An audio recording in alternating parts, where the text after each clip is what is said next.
النبي الكريم حضرات علماء کرام، طلباء اعزام، میری یہ سعادت اور خوش بختی ہے کہ آج اس جامعہ میں حضرت مولانا فضل الرحیم صاحب دامت برکاتہم کے حکم پر حاضری ہوئی ہے۔ مولانا افضال صاحب کی خاص کوشش اس میں شامل ہے۔ میں صبح ہی ایبٹ آباد سے لاہور پہنچا ہوں۔ میں نے تو معذرت کی کوشش کی تھی، لیکن یہ حضرات خصوصاً بھائی افضال صاحب نہیں مانے۔ اللہ تعالیٰ نے قرآن مجید میں علماء کے خاصہ بیان کیا ہے کہ جو علماء ہیں، اب ماشاءاللہ علماء ہیں، کچھ دن کے بعد آپ کو دستار فضیلت مل جائے گی اور سند فراغت بھی مل جائے گی۔ خاصہ بیان کیا ہے وہ خشیت ہے۔ انما یخشی اللہ من عباد العلماء، علم کے ساتھ خشیت ایک لازمہ ہے۔ اگر علم کے ساتھ خشیت نہیں ہے تو قرآن کی اصطلاح میں وہ عالم نہیں ہے۔ قرآن حدیث کی اپنی اصطلاحات ہیں، ایک ہماری اصطلاحات ہے۔ ہم فارغ التحصیل ہو جاتے ہیں، ہمیں سند مل جاتے ہیں، ہم عالم بن جاتے ہیں، ہم عالم کہلاتے ہیں، مفتی کہلاتے ہیں۔ ایک اللہ رسول کی اصطلاحات ہے کہ انما یخشی اللہ من عباد العلماء، کہ خشیت جو ہے اللہ کا ڈر اور خوف۔ خشیت کسے کہتے ہیں؟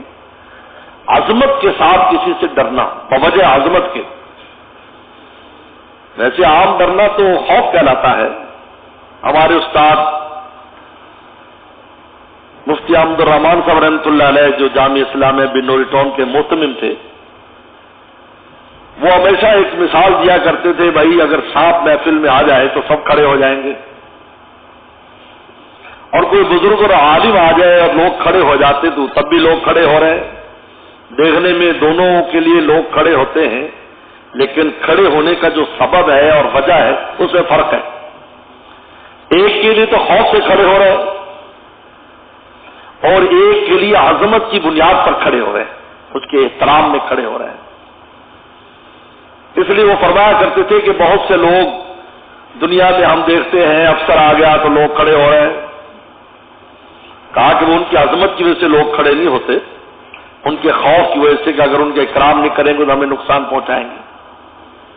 اور ایک عظمت کی بنیاد پر وہ یہ فرق بیان کرتے تھے کہ اللہ نے علم اور تقوی کی بنیاد پر جو ادب احترام دیا ہوتا ہے وہ عظمت کی بنیاد پر ہوتا ہے۔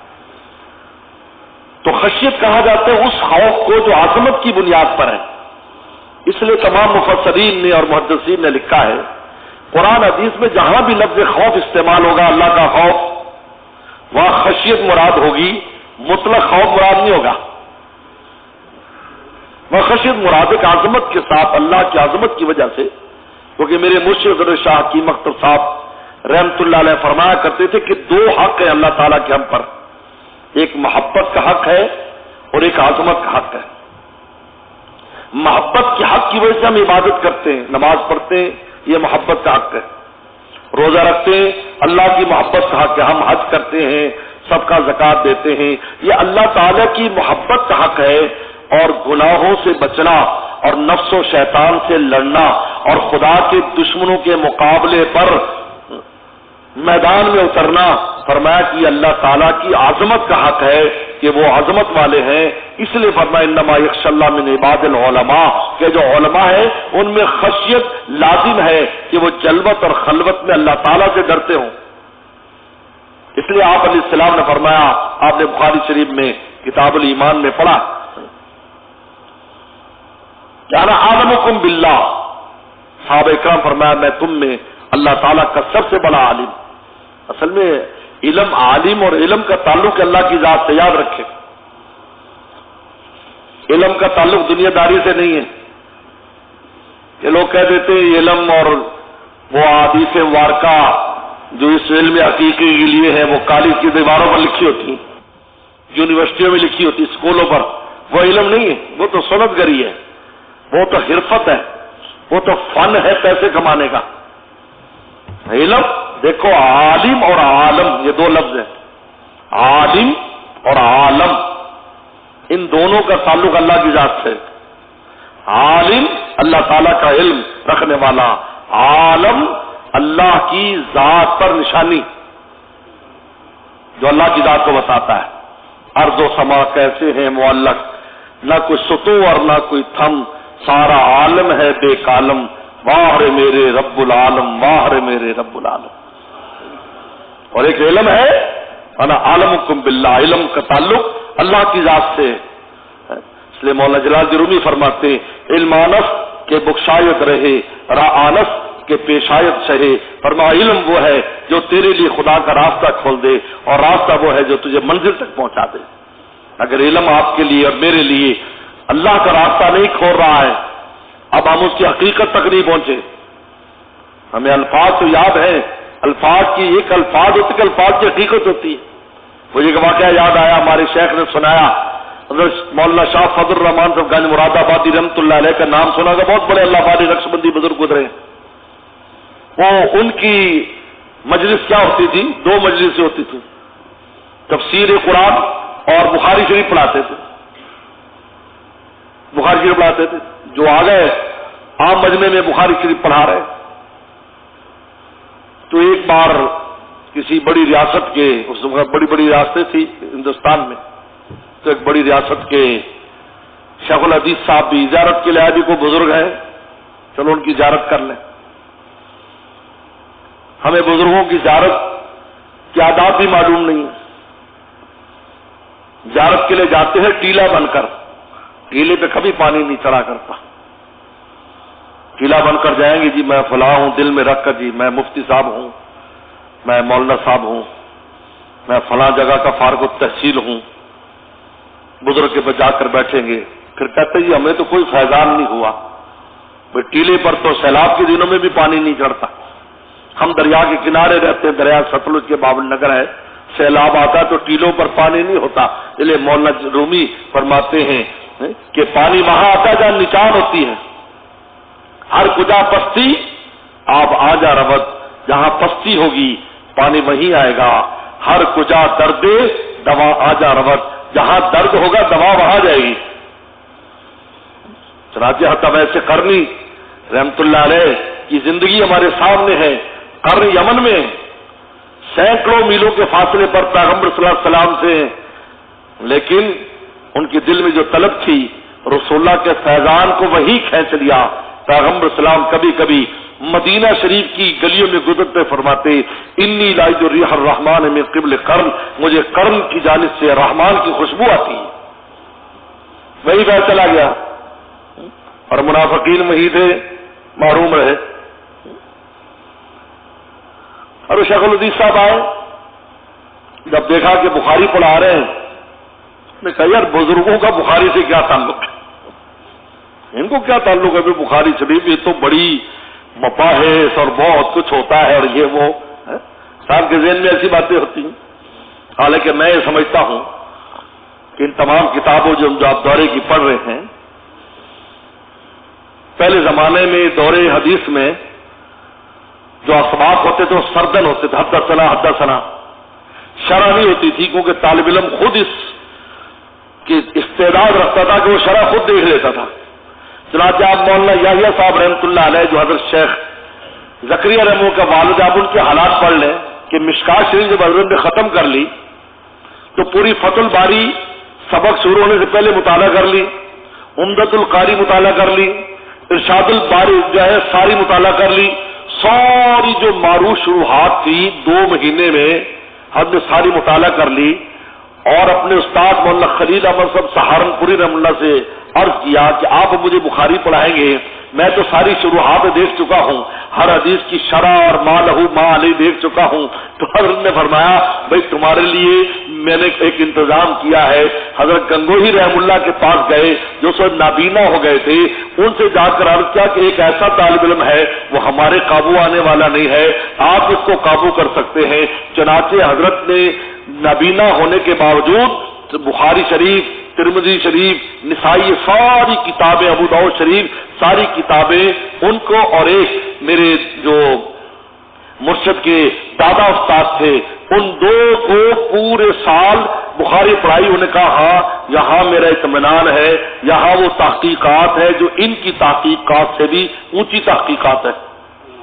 چنانچہ اس کے بعد یہ لام الدراری آئی، یہ جو لام الدراری شرح ہے یہ وہی تقریر ہے، آخری تقریر حضرت گنگوہی کی. اس کے بعد فیض السمائی آئی نسائی کی شرح، اس کے بعد کوکب الدری آئی ترمذی کی شرح. تو اس زمانے میں یہ ہوتا تھا، لیکن یہ تو سہولت کے لیے اب افاظہ شرح بھی کر دیتے ہیں. یہ طرز حضرت مولانا سید انور شاہ کشمیری رحم اللہ کا ڈالا ہوا ہے کہ وہ حدیث کے اوپر مال و مالی کی بحث بھی دور حدیث کے اندر اساتذہ کرتے ہیں. ورنہ پہلے سردن ہوتا تھا اور وہ نسبت لی جاتی تھی استاد سے جو اس کو اپنے استادوں سے خاص نسبت تھی، اس نسبت کا یہ اثر ہوتا تھا کہ پوری زندگی اس نسبت پر قائم رکھ کر وہ دین کے بڑے بڑے کام کر جاتا تھا. تو اصل چیز یہ ہوتی ہے. خیر کل حدیث صاحب نے کہا کہ بھائی یہ ان کا بخاری شریف سے کیا تعلق، اور یہ خیر بیٹھ گئے. حدثنا کر رہا تھا، حدثنا حضرت تو جس مقصد کے لیے پڑھاتے تھے، میرے شیخ فرماتے تھے اگر لڈو کا نام کسی کو نہ پر لڈو کھا رہا ہو تو نام سے کیا غرض ہے، لڈو کا مزہ تو آ رہا ہے نا. اور ایک کو لڈو کا پتہ ہے یہ لڈو ہے، اس میں فلاں فلاں اجزاء پڑتے ہیں، یہ یوں بنایا جاتا ہے، لیکن اس کے پاس لڈو نہیں ہے تو ہزار تقریریں یاد کر لے، اس کے منہ میں منہ میٹھا ہونے والا نہیں ہے. اور ایک کو پتہ نہیں کہ یار یہ گول گول چیز کیا ہے، لیکن ہاتھ میں ہے اور کھاتا ہے اور مزے لیتا ہے، اور وہ جو پڑھا لکھا ہے وہ اس کو دیکھ کر اس کے منہ میں پانی آتا ہے کہ کمبخت کھا لڈو رہا ہے اور نام اس کو پتہ نہیں ہے. تو بھائی اگر نام پتہ نہ ہو، میرے شیخ فرماتے تھے، لیکن وہ ساری چیزیں گھل کر اللہ کی محبت قلب میں جا کر بن جائیں اور اللہ سے رسول اللہ سے جوڑ دیں، تو بھائی یہی اس کا نتیجہ اور یہی اس کا ثمرہ ہے. خیر ان کے دل میں بات آئی. حضرت صاحب کش بہت تھے، شاہ فرمان صاحب مراد آبادی رحمۃ اللہ علیہ بہت عظیم الشان شخصیت ہے. تو ان کو کش ہو گیا کہ شیخ الحدیث صاحب یہ سوچ رہے ہیں. تو حضرت فوراً اٹھ گئے اپنی مسند سے، کہا کہ حضرت آج بخاری شریف آپ پڑھائیں. انہوں نے بھی تکلف نہیں کیا، انہوں نے کہا بھی اس منصب کا تو میں ہی حقدار ہوں، تو آج چلو پتہ چلے گا بھی ہم کیا پڑھاتے ہیں. بیٹھے ہیں، اب زبان نہیں چل رہی تو حدثنا ہی نہیں پڑھی جا رہی، جو پہلا حدثنا ہوتا ہے. امام بخاری کو اپنے استاد سے مجھے استاد نے بیان کیا، زبان پر ایسا وزن بھاری ہو گئی. 5-10 منٹ بیٹھے تو اتر کر نیچے بیٹھ گئے. حضرت آپ ہی پڑھائیں. تو حضرت مسکرائے، فرمایا میں نے اللہ سے دعا کی اللہ انہوں نے آج تک بخاری کا جسم دیکھا ہے، آج بخاری کی روح بھی ان پر کھول دے تو آپ کی روح بخاری کی روح کا وزن نہیں اٹھا سکی. میرے دوستو، میرے عزیز طلبہ اور میرے پیاروں، انما یخشی اللہ خشیت کہ لازمہ ہے، یہی تقویٰ ہے. تقویٰ اسی کا نام ہے. اگر آپ قبولیت چاہتے ہیں، علم کی قبولیت، دیکھو قابلیت قبولیت دو چیزیں، قابلیت بھی چاہیے، جس کے لیے حضرت تھانوی رحمۃ اللہ علیہ نے 3 آداب بیان کیے. رات کو مطالعہ کرو، دن کو حاضری دو، رات کو تکرار کرو.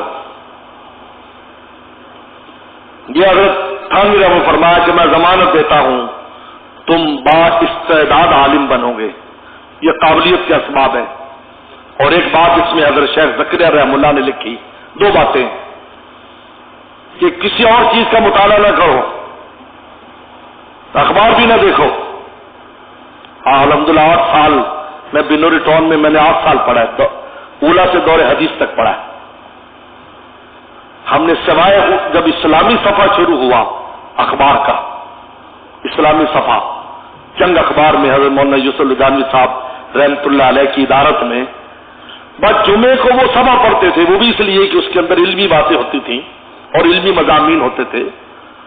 اور اس سے اتنا ہمیں شوق ہوتا کہ ہم فجر سے پہلے نوریٹون کے سامنے وہ اخباروں کی ترتیب ہو کر وہ پورے کراچی کے لیے تقسیم ہوتے تھے، تو ہم فجر سے پہلے تہجد کے ٹائم جا کر لیتے تھے، کیونکہ وہ صفحہ اتنا مقبول تھا کہ اخبار آتے ہی بک جایا کرتا تھا، ملتا نہیں تھا، تو ہم صبح کو جا کر لے آتے، 4 آنے کا اخبار آتا تو زمانے میں۔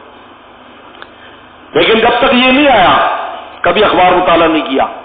شروع سے استادوں نے بات بتائی تھی، دیکھو خارجی چیز مطالعہ نہیں کرنی، مکس نہیں کرنا، کیونکہ جس جگہ پر جس دل و دماغ میں اس قرآن حدیث نے جمع ہونا ہے بھائی آل فال کو تم نے جمع نہیں کرنا۔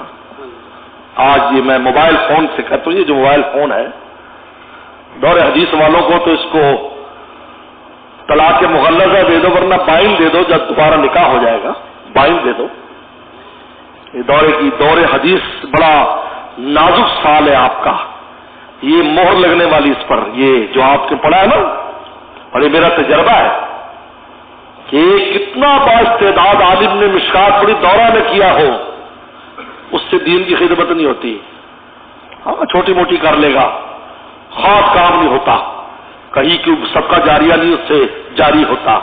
یہ دور حدیث کی عجیب برکات ہے، لیکن جو دورہ کر جاتا ہے چاہے ڈلا بلا ہی کرے لیکن تقوی کے ساتھ کرے، اللہ اس کو ایسا قبول کر لیتے ہیں۔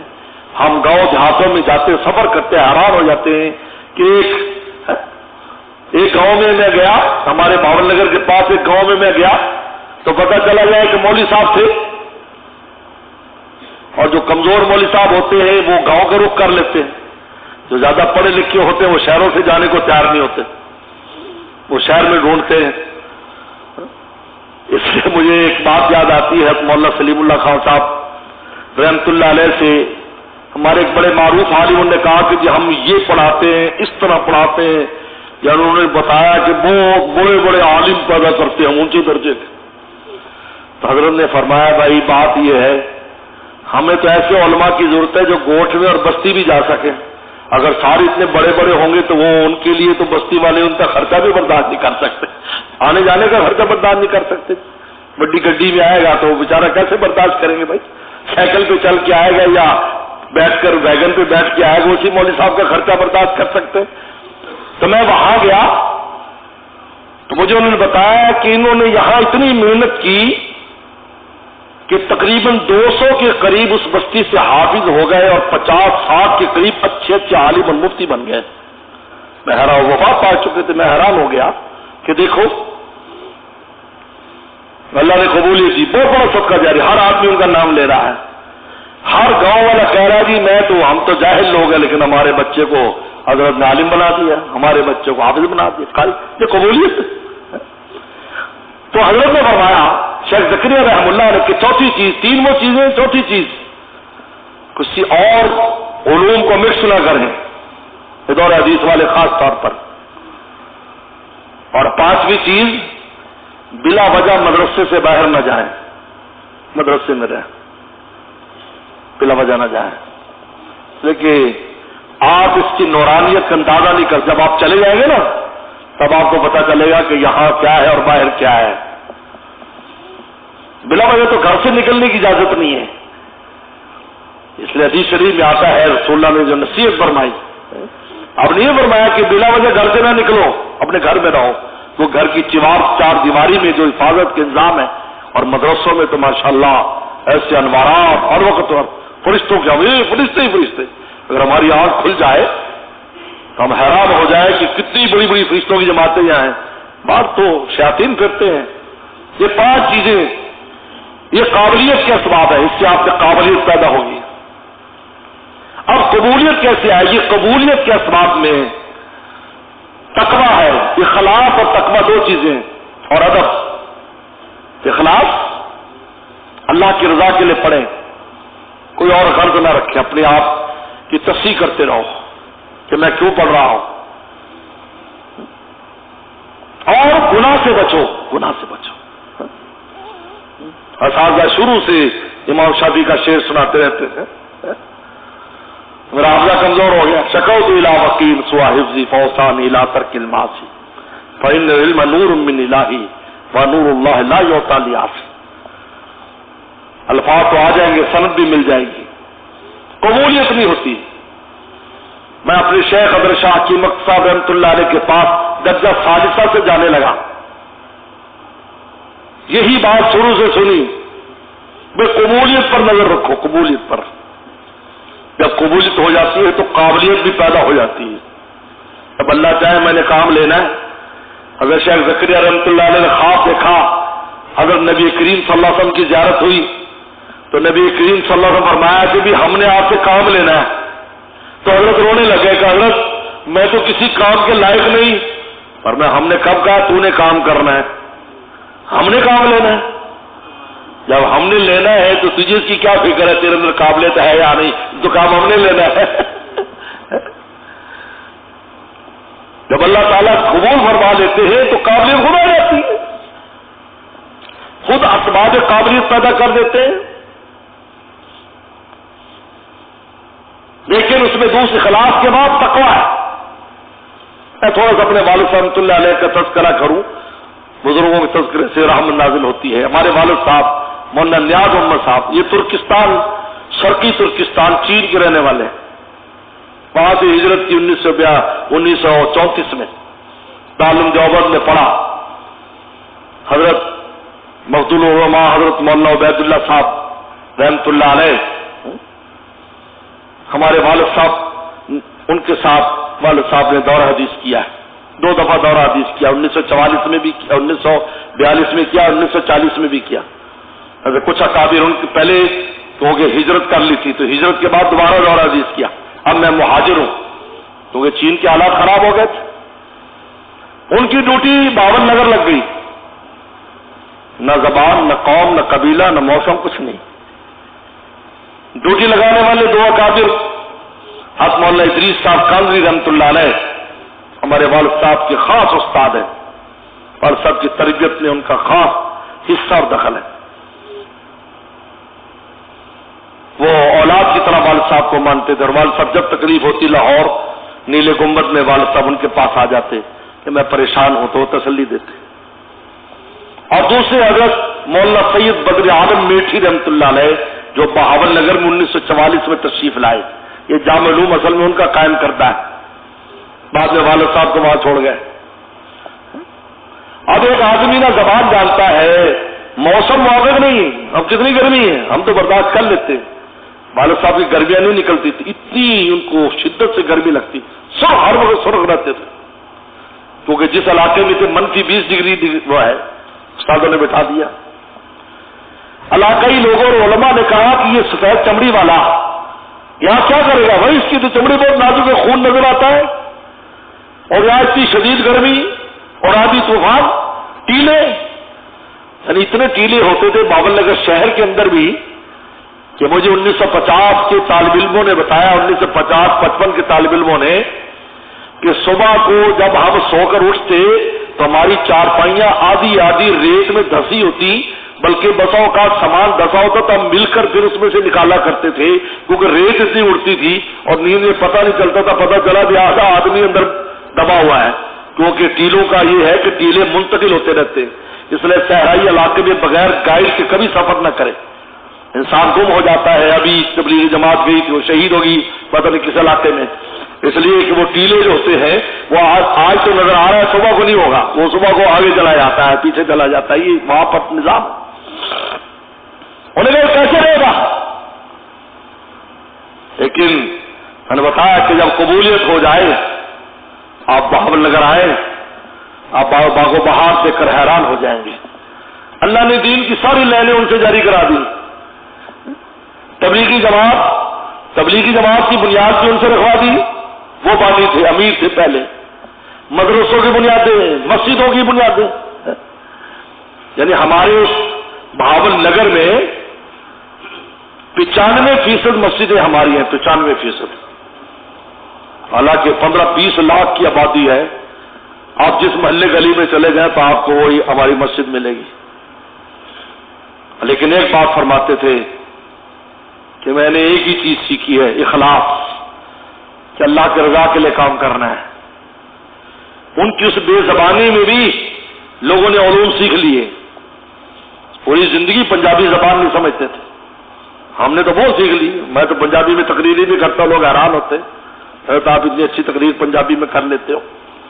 والد صاحب کو پنجابی ترجمان ہوتے تھے بیچ میں، وہ ترجمہ کرتے تھے کہ جی ایک گاؤں والا آیا مسئلہ پوچھ رہا ہے، تو ایک اردو والا ترجمان ہوتا تھا، وہ کہتا تو والد صاحب مسئلہ بتلاتے. قبولیت کے لیے اخلاص اور تقویٰ، گناہوں سے بچیں. اور گناہ سے بچنے کے لیے ہمت کرنی پڑتی ہے. ایسا کوئی وظیفہ نہیں ہے، لوگ کہتے ہیں وظیفہ دے دو ہم سے گناہ نہ ہو. میں اگر آپ کو پتا تو ہمیں بھی دے دو بھائی، کوئی ایسا وظیفہ ہے؟ یہاں تو زور لگانا پڑتا ہے، نفس کے خلاف کھڑا ہونا پڑتا ہے.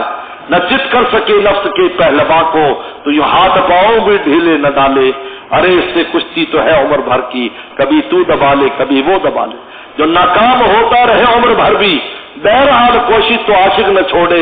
یہ رشتہ محبت کا قائم رکھے، جو 100 بار ٹوٹے تو 100 بار جوڑے. اس کا نام تقویٰ ہے. تقوی کا مطلب یہ نہیں کہ آپ سے گناہ نہ ہو. تقوی کا مطلب لڑائی کا نام تقویٰ ہے. سرحد پر لڑے، آسانی سے قابو نہ آئے نفس اور شیطان کی. اگر وہ قابو کر بھی لے گا تو قابو ہوتے ہوتے بھی 2-4 اس کے لگا دیں گے، آئندہ آپ کو دعوت نہیں دے گا. یہ دشمن کہتے ہیں اگر چھوٹا سا بچہ بھی ہو نا اور آپ اس کو مار رہے ہو اور آپ کے ہاتھ پہ کاٹ لے تو آئندہ یہ آدمی اس کو ہاتھ لگاتے ہوئے ڈرے گا، یہ بڑا خطرناک ہے یار، دیکھو ابھی تک نشان پڑا ہوا ہے. حالانکہ 4 آپ نے اور بھی لگا دی اس کو. جیسے ایک چور تھا، اس کو تھانے دار بہت مار رہا تھا، تو اس نے یکدم تھانے دار کے پکڑ کر اس کے کان پہ دانت مارا اور اتنی زور سے مارا کہ وہ کان الگ کر دیا. تو اس نے اور 5 دس لگائی اور وہ اس کو اسپتال لے گئے. انہوں نے کہا ٹھیک ہے مار تو کھا لی، پر ان تھانے دار پوری زندگی بچہ کہلاوے گا، بچہ بغیر کان کے. اگر آپ ڈھیلے ہو جائیں گے تو پھر تو آپ کو گود میں لے گا. تقویٰ اس کا نام نہیں کہ گناہ نہ ہو، تقویٰ نام لڑنے کا ہے. اس لیے آپ تفسیر بیضاوی میں پڑھیں، ھدی للمتقین کہا. ذالک الکتاب ھدی للمتقین. متقین کی تفسیر کیا کی؟ سائرین الی التقویٰ، جو تقوی کی جانب کر چل رہے ہیں وہ بھی اس کے اندر شامل ہے. سائرین الی التقویٰ، تقویٰ اس کا نام ہے کہ ہم آسانی سے گناہوں کی وادی میں آسانی سے نہ گھسیں، نفس و شیطان کو آسانی نہ دیں. اور تیسری چیز ادب ہے، آداب. ہمیں ہر شے کا ادب کرنا ہے، کتابوں کا ادب کرنا ہے، تیپائی کا بھی ادب کرنا ہے. ہمارے استاد سے مولانا بدیع الزمان صاحب رحمۃ اللہ علیہ، بتا دینا بھائی اگر پورا کرنا ہے تو ختم کر دے. تو کسی استاد کا ٹائم ہو گیا؟ ہاں بس ٹھیک ہے. تو ہمیں فرماتے تھے کہ تپائی کے اوپر سے بھی آپ نے نہیں گزرنا، اس لیے کہ یہ تپائیوں کو بھی ان کتابوں کے ساتھ مماثلت، ان کتابوں کے ساتھ مناسبت ہوگی کہ چاہے کا ساز کرام ہو، مدرسے کا ماحول. اور آخری چیز دعا کا اہتمام کریں، اللہ سے قابلیت ہی مانگے، قبولیت ہی مانگے. اللہ مجھے آپ کو عمل کی توفیق عطا فرمائے. وآخر دعوانا الحمدللہ والعالمین. اچھا اجازت حدیث کے بارے میں کہا ہے، میری ساری جو مرویات ہے اس کی سند میری چھپی ہوئی ہے، تو میں ان تمام مرویات کی جس میں بنور ٹون کے سارے اساتذہ اکرام ہیں، تو میں آپ حضرات کو توقع اللہ اجازت دیتا ہوں حدیث شریف کی تمام کتابوں کی انشاءاللہ تعالی. ٹھیک ہے. اللهم لك الحمد كما صلی علی محمد وصل بنا کما انك انت التقوى. یا اللہ جو باتیں بیان ہیں مجھے بھی ان تمام بچوں کو یا اللہ عمل کی توفیق عطا فرما، اور یا اللہ دنیا اور آخرت میں نافع فرما. سب کو، مجھے بھی اور ان سب کو، ہمارے اولاد کو بھی دین کی خدمت کے لیے قبول فرما. رشتہ داروں کو دن دگنی رات چگنی ترقی عطا فرما. اور مولانا فضل الرحیم صاحب دان برکاتوں کو صحت اور آپ پہ نصیب فرما، ان کے سائے کو دراز فرما. یا اللہ ہر طرح کی آپ نصیب، اور جتنے اساتذہ ہیں یا خدمت گزار ہیں سب کو صحت اور آپ پہ نصیب فرما، کہ گھر والوں کو صحت اور آپ پہ نصیب فرما. اللہ ہم سب کو، ہماری اولاد کو اللہ والا فرما، اللہ والا فرما. صلی اللہ تعالی علی خیر خلقی محمد و آلہ اجمعین.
بسم الله الرحمن الرحيم. اللهم صل على محمد النبي الأمي وعلى آله وسلم تسليما.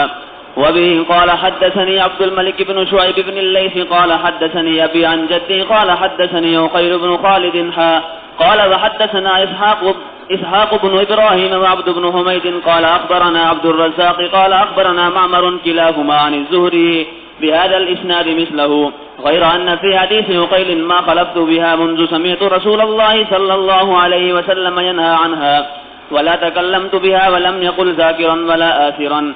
وبه قال وحدثنا أبو بكر بن أبي شيبة وعمر الناقد وزهير بن حرب قالوا حدثنا سفيان بن عيينة عن الزهري عن سالم عن أبيه رضي الله عنه سمع النبي صلى الله عليه وسلم عمر وهو يحلف بأبيه بمثل رواية يونس ومعمر. وبه قال حدثنا قتيبة بن سعيد قال حدثنا ليث قال وحدثنا محمد بن رمح واللفظ له قال أخبرنا الليث عن نافع عن عبد الله رضي الله عنه عن رسول الله صلى الله عليه وسلم أنه أدرك عمر بن الخطاب في ركب وعمر يحلف بأبيه فناداهم رسول الله صلى الله عليه وسلم ألا إن الله ينهاكم أن تحلفوا بآبائكم فمن كان حالفا فليحلف بالله أو ليصمت. وبه قال حدثنا محمد بن عبد الله بن نمير قال حدثنا أبي قال وحدثنا محمد بن مسنى قال حدثنا يحيى وهو القطان عن عبيد الله قال وحدثني بشر بن هلال قال حدثنا عبد الوارث قال حدثنا أيوب قال وحدثنا أبو كريب قال حدثنا أبو أسامة عن الوليد بن كثير قال وحدثنا ابن أبي عمر قال حدثنا سفيان عن إسماعيل بن أمية قال وحدثنا ابن رافع قال حدثنا ابن أبي فديك قال أخبرنا الضحاك وابن أبي ذئب قال وحدثنا إسحاق بن إبراهيم وابن رافع عن عبد الرزاق عن ابن جريج قال أخبرني عبد الكريم كل هؤلاء عن نافع عن ابن عمر رضي الله عنهما بمثل هذه القصة عن النبي صلى الله عليه وسلم. وبه قال حدثنا يحيى بن يحيى ويحيى بن أيوب وقتيبة وابن حجر قال يحيى بن يحيى أخبرنا وقال الآخرون حدثنا إسماعيل وهو ابن جعفر عن عبد الله بن دينار أنه سمع ابن عمر رضي الله عنهما قال قال رسول الله صلى الله عليه وسلم من كان حالفا فلا يحلف إلا بالله وكانت قريش تحلف بآبائها قال لا تحلفوا بآبائكم. جی بسم اللہ الرحمن الرحیم.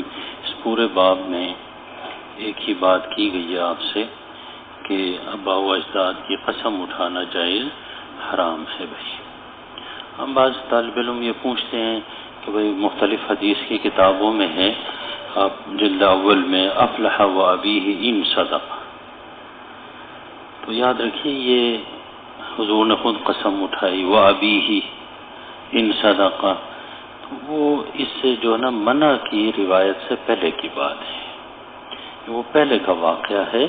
یہ منع کی احادیث بات کی ہیں تو وہ منسوخ ہے بھائی، اس پر عمل نہیں ہوگا بھائی.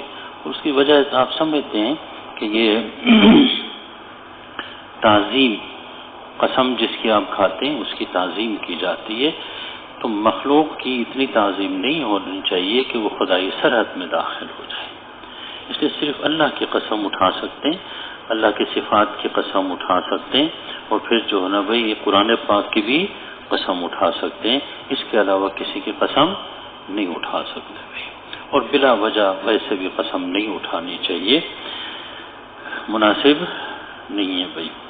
اور یاد رکھیے حضرت امام ابو حنیفہ رحمہ اللہ، آپ حیران ہوں گے کہ جب ابو جعفر منصور نے عباسی خلیفہ نے ان کو کہا آپ چیف جسٹس بن، ان کا نہیں میں نہیں بن سکتا. ان کو یقین آپ اتنے بڑے عالم آپ نہیں بن سکتے، کون بن سکتا ہے؟ بعض مرتبہ کسی آدمی کی ایسی مجبوری پوشیدہ ہوتی ہے جو دوسرے کو نہیں معلوم. بہرحال بن گئے. دوست احباب نے کہا کہ جی بادشاہ نے قسم اٹھائی ہوئی ہے، مسجد میں جا کے بیٹھ گئے چھوٹی سی مسجد میں تاکہ بادشاہ کی قسم پوری. ہاں جی. دو آدمی آئے، ایک آدمی کہہ رہا تھا کہ جی اس بندے نے میرے 2 درہم دینے ہیں. ان کا گواہ لاؤ، مدعی. ان کا گواہ تو کوئی نہیں ہے. اگلے کو کہا تم قسم اٹھاؤ گے؟ ان کا بسم اللہ. جی اٹھاؤں گا. جی لازمی بات ہے، یہی منکر قسم اٹھائے گا. تو امام صاحب نے پھر قسم کے الفاظ کی تلقین کی، اقسم باللہ العظیم. امام صاحب کا خیال تھا کہ شاید ڈر جائے، رک جائے. سگا اقسم باللہ العظیم. امام صاحب نے کہا بس کر دے، 2 درہم کے لیے تو اللہ کا نام لے رہا ہے، اللہ کے نام کی بے حرمتی کر رہا ہے، قسم اٹھا رہا ہے۔ کہا بس بس قسم نہ اٹھاؤ، جیب سے پیسے نکالے، 2 درہم ان کو دیا، نکلو یہاں سے۔ اب جو امام صاحب فرما رہے تھے کہ میں قاضی نہیں بن سکتا، اب آپ سمجھ گئے، یہاں تو 2 درہم کا مسئلہ تھا، دے دیا، اگر 1,00,000 درہم کا آ جائے پھر پیسے ہی دیتے رہے لوگوں کو۔ اللہ کی عظمت امام ابو حنیفہ رحمہ اللہ کے دل میں کتنی تھی بھائی، کہ آپ کے سامنے اللہ کے نام کی قسم کوئی اٹھا برداشت نہیں کر سکتے تھے، پیسے دے کر ان کا منہ بند کر۔ بڑے قیمتی لوگ تھے یہ، اللہ سے محبت، اللہ کی عظمت ان کے دلوں میں تھی بھائی، تو اس لیے کوئی قسم نہ اٹھائے۔ آپ تو ویسے ہی قسم اٹھاتے رہتے ہیں، ذرا سی بات پہ۔ سچا آدمی کبھی قسم نہیں اٹھاتا، قاعدہ کلیہ یا میرے اقوال زرین میں سے، سچا آدمی کبھی قسم نہیں اٹھاتا، کیونکہ بھائی سچے آدمی کو قسم اٹھا کے اپنی بات مضبوط کرنے کی ضرورت ہی، کیونکہ سچائی کے اندر خود اتنی قوت اور مضبوطی ہوتی ہے۔ جھوٹا آدمی قسم اٹھاتا ہے کیونکہ اس کے دل مطمئن نہیں، کہتا ہے کہ بھائی اگلا نہیں مانے گا، جیسے قسم اٹھاؤ، قسم اٹھانا ہی نہیں۔ جیسے میں جب اپنے علاقے جاتا ہوں، وہاں کوئی لوگ آتے ہیں، جھگڑے ہوتے ہیں ان کے آپس میں، وہ کہتا ہے جی چلو یہ قسم اٹھائے، میں ان سے کہتا ہوں میرے گھر میں قسم نہ اٹھاؤ، مسجد جا کے بھائی قسم اٹھاؤ۔ کہاں جا کے؟ اللہ کے گھر میں جا کے قسم اٹھاؤ، جو ہوگا دیکھا جائے گا، میرے گھر میں قسم نہیں اٹھانا۔ ایک آدمی مسجد میں، وہ ایک آدمی ملا نا کسی کو راستے میں، کہنے لگے جی مجھے آپ کھانا کھلائیں۔ انہوں نے کہا بھائی کون ہو تم؟ اللہ کا مہمان ہوں۔ تو انہوں نے پھر مسجد دکھائی، اللہ کا گھر ادھر ہے، وہاں چلے جاؤ، یہ میرا گھر، اللہ کے مہمان ہوں، ان کے گھر میں چلے جاؤ۔ اس لیے بعض مرتبہ غلط بات منہ سے نہ نکالنا، تو ویسے بھی قسم نہیں اٹھانی، کچھ بھی ہو جائے، نقصان اٹھائیں قسم نہ اٹھائیں بھائی۔ کوئی متعلق بڑی بے برکتی ہوتی ہے زندگی میں، بڑی بے برکتی ہوتی ہے قسم کی وجہ سے۔ جھوٹا آدمی قسم اٹھاتا ہے، سچا آدمی۔ مجھے کبھی قسم اٹھاتے ہوئے دیکھا آپ نے؟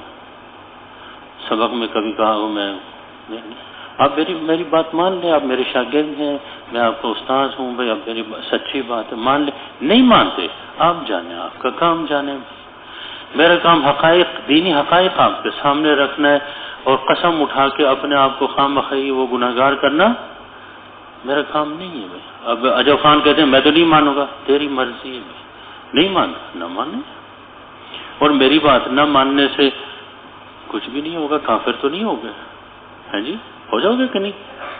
میرا خیال ہے کوئی کچھ نہ کچھ تو ضرور ہوگا۔ بات یہ ہم سمجھتے نہیں ان چیزوں کو، میں تشریح کر دیتا ہوں، میں قرآن حدیث کی تعبیر آپ کو بتا دیتا ہوں بھائی، مانیں گے آپ کا بھلا ہوگا، کیا ہوگا؟ ہاں، تو اگر نہیں مانتے آپ کی مرضی، آپ آزاد آدمی، اسے بہتر تشریح آپ کے پاس ہے وہ مان لیں۔ اب میری بات سمجھ گئی جی؟ اور آج کل یہ ہوتا ہے کہ میری بات نہیں مانی، میرا فتویٰ نہیں مانا، بھائی تم اسلام سے ہی فارغ ہو گئے، ایسا نہیں ہوتا۔ امام ابو حنیفہ رحمہ اللہ سے پوچھا گیا کہ خوارج اس وقت زوروں پر تھے کوفہ میں، پوچھا گیا کہ اب بندہ کافر کیسے ہوتا ہے؟ وہ سمجھتے تھے نا نماز چھوڑنے سے کافر ہوگا، یہ مسئلہ تھا، فرائض عبادات ہے۔ امام صاحب نے کھڑے ہو کے وہاں پر کوفے میں کھڑے ہو کے فرمایا جس چیز کے ماننے سے مسلمان ہوا تھا اسی چیز کے انکار سے کیا ہوگا؟ اللہ کو ماننے سے مومن ہوا تھا، اس کا انکار کرنے سے کیا ہوگا؟ آمنت باللہ و ملائکتی و کتبی، یہ ماننے سے مسلمان ہوا تھا، ان کا انکار کرے گا تو کیا ہوگا؟ اسلام سے خارج ہو جائے گا۔ معلوم ہوا کہ بھئی جو احکام فرائض ہیں وہ جو ہے ایمان میں داخل، اپنا جواب دے دیا، کیسے حکیمانہ طریقے سے جواب دیا، اور خوارج ہکا بکا رہ گئے، سمجھ گئی کہ نہیں؟ بات بھی سچی کر دی۔ چلیے آگے جی۔ وبه قال حدثني أبو الطاهر قال أخبرنا ابن وهب عن يونس قال وحدثني حرملة بن يحيى قال أخبرنا ابن وهب قال أخبرني يونس عن ابن شهاب قال أخبرني حميد بن عبد الرحمن بن عوف أن أبا هريرة رضي الله عنه قال قال رسول الله صلى الله عليه وسلم من حلف منکم فقال فی حلف. رسول اللہ صلی اللہ علیہ وسلم نے ارشاد فرمایا من حلف منکم، جو تم میں سے قسم اٹھائے، فقال فی حلفہ، اور اپنے قسم میں وہ کہ باللاتی، سمجھ گئے کہ نہیں، لات کی قسم، فلیقل لا الہ الا اللہ، تو کلمہ پڑھ لے، لا الہ الا اللہ، تجدید ایمان کر لے. ومن قال لصاحبہ، اور کسی نے اپنے ساتھی سے کہا، دوست سے، تعال آ بھائی وقامر کا جوا کھیلیں، فلیتصدق، اس کو چاہیے کہ کیا کرے، صدقہ کرے. گناہ ہو گیا، گناہ کی دعوت دے دی، گناہ کی تبلیغ کر دی، بڑی غلطی ہو گئی. دیکھیے یہاں لات، ایک تو بات یہ سمجھیں کہ یہ لات جو ہے نا بھائی، بعض حضرات تو کہتے ہیں کہ یہ لات ایک آدمی تھا، لتا سے، یہ لتا کے معنی بھائی گولنا، وہ حاجیوں کو جو ہے نا بھائی وہ ستو گول کے پلاتا تھا. اب وہ فوت ہوا تو وہاں جو ہے نا ان کی جگہ انہوں نے جو ہے نا بھائی قبر بنایا اور کمرہ بنایا. بھائی یہ طائف کا بدھ وہ تھا بھائی، علاقے میں یہ بدھ تھا بھائی، بدھ بنا دیا، اس کا طواف بھی شروع کر دیا. یہ لات، بعض کہتے ہیں کہ یہ لات، اللات، یہ اللہ کا مؤنث ہے. کیا ہے؟ اللہ کے آخر میں تا لگا دیا، اللات ہو گیا. دیکھیے اللہ نے اپنے نام کی حفاظت کی بھائی، سمجھ گئے کہیں، کیونکہ اب وہ بدھ کا نام اللہ بھی رکھ سکتے تھے، لیکن انہوں نے کہا اللات، تا لگا کے اس کو مؤنث بنا دیا بھائی، استری بنا دیا ہے. کچھ کہتے ہیں کہ نہیں، یہ پتھر تھا تو اس کو مقدس سمجھتے تھے، اور طائف والے بھائی ثقیف جن کا کل ذکر ہوا، وہ اس کے ارد گرد انہوں نے کمرہ بنایا پتھر کے، اور اس کے ارد گرد طواف کرتے تھے خانہ کعبہ کے. اس کو غلاف بھی چڑھایا تھا ایک مرتبہ. جب طائف فتح ہوا تو حضور نے حضرت مغیرہ ابن شعبہ کو بھیجا تھا اس جو ہے نا بھائی بدھ کو توڑنے کے لیے، اس سارے کو منہدم کرنے کے لیے. صوفی سمجھ گئے کہ نہیں؟ جی ہاں، سیکھیں، گئے وہاں، اب سیرت کو ساتھ ملائیں، مغیرہ ابن شعبہ. اب وہ طائف والے، اچھا میں چاہتا ہوں کہ طائف والوں کا جو معاہدہ ہوا ہے نا حضور کے ساتھ، اس معاہدے کو کبھی آپ سیرت کی کتابوں میں ضرور پڑھ لیں. اس میں ایسی عجیب جو نا اس میں شرطیں رکھی گئی ہیں کہ آج کل دنیا میں آپ سوچ بھی نہیں سکتے ان کے بارے میں. وہ کبھی پڑھ لیں آپ، اس کے دفعات جو ہے نا سیرت کی کتابوں میں آپ کو وہ چیزیں مل جائیں گی. تو وہ ایک یہ تھا کہ جی یہ ہمارا بدھ جو ہے نا اس کو نہیں کچھ کہا جائے گا. حضور نے فرمایا تم اس کو کچھ نہ کہو. وہ کہتے ہیں جی یہ تو بدھ، اس کو کوئی بے حرمتی ہو تو بڑا نقصان ہوگا، آفت آئے گی. ہاں جی، حضور نے فرمایا تم کچھ نہ کہو تو تاکہ تمہیں کوئی نقصان نہ پہنچے. یہ کام ہم کریں گے، ہم توڑ دیں گے، نقصان بھی ہوا ہمارا بھی ہوا، فائدہ بھی ہوا ہمارا ہوا. پھر وہ مغیرہ ابن شعبہ کو بھیجا، سمجھ کہ نہیں، وہ جو ہے نا سارے مشرکین دیکھ رہے ہیں بھائی، طائف کے کافر سارے دیکھ رہے ہیں کہ اب جو ہے نا بھائی اس کا کیا بنے گا. مغیرہ کا ہے جی تو بھائی بدھ تو اس کو مار دے گا. انہوں نے اپنا جو ہے کدال سے مارا، اس کو مارنے کے بعد نیچے گر گئے. سارے کو زندہ باد نعرہ لگایا اپنے بدھ کا. دیکھا ہم پہلے کہہ رہے تھے مار دے گا، لڑکھڑاتے ہوئے بھائی نیچے. صحابہ کرام بڑے ذہین لوگ تھے بھائی، رونق بھی لگاتے تھے. وہ سارے شور ہنگامہ، دیکھا بھائی، ہم کہتے دیکھا اتنی دیر میں کھڑے ہو گئے، مارنا شروع کر دیا. اس کو کیا ہو گئے پھر کھڑے ہو گئے، وہ کدال مار مار کے اس کو جو نا بھائی مسمار کر دیا. ان کو سبق سکھا دیا کہ اس سے کچھ ہوتا نہیں ہے بھائی، یہ سب تمہاری غلط فہمیاں ہیں، یہ تمہاری گمراہیاں، تمہارے دماغ میں بھوسا بھرا ہوا ہے. صوفی آپ سمجھ گئے کہ نہیں؟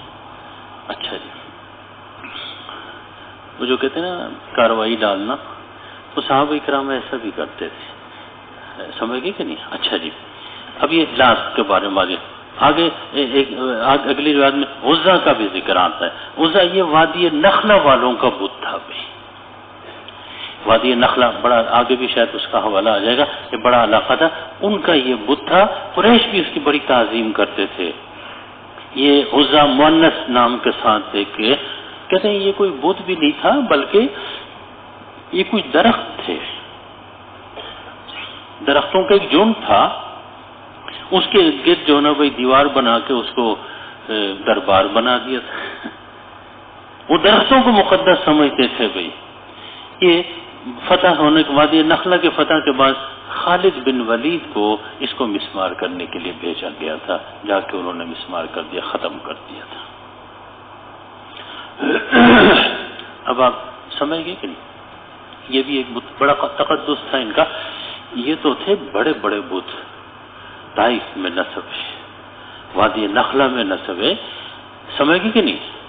یاد رکھیں یہ تو بڑے تھے، ان کے جو ہے نا خوشنودی کے لیے لوگ سفر کر کے آتے تھے۔ باقی فوری رابطے کے لیے ہر گھر میں چھوٹا چھوٹا بت ہوتا تھا۔ فوری کوئی کام ہوا، اب وادی نخلا کون جائے بھائی؟ عجب خان فوری کوئی کام ہوا ہے تو وہ گھر میں چھوٹا سا بت ہوتا تھا، فوراً جا کے اس کے پاس جا کے جی یہ کام ہونا چاہیے، درخواست کرتے، دعائیں کرتے، اس کے سامنے سجدہ کرتے بھائی۔ اس لیے ہر گھر میں بت تھا، چھوٹا بت بھی۔ یہ بڑے بت تھے، بت خانے میں ہوتے تھے، عبادت خانے میں ہوتے تھے بھائی۔ باقی ہر گھر میں بت ہوتا تھا۔ کبھی آپ عربوں کے جو ہے نا بھائی اصنام پرستی کو دیکھیں، اس حوالے سے آپ دیکھیں، آپ کو لطف آئے گا کہ بھائی ایک پتھر ہوتا تھا خوبصورت، اس کو لے لیتے تھے اور پھر جو ہے نا بھائی اس کی عبادت شروع کرتے تھے۔ آگے سفر میں چلتے ہوئے آگے راستے میں کوئی اور خوبصورت پتھر مل جاتا، پہلے کوئی چلو نکلو بھائی، اس کی خدائی ختم، نیا بت لے کے اس کو پوجنا شروع کرتے تھے۔ یہ تماشا لگتا رہا۔ جب حضور تشریف لائے تو فرمایا کہ ایک خدا کی عبادت کرو بھائی۔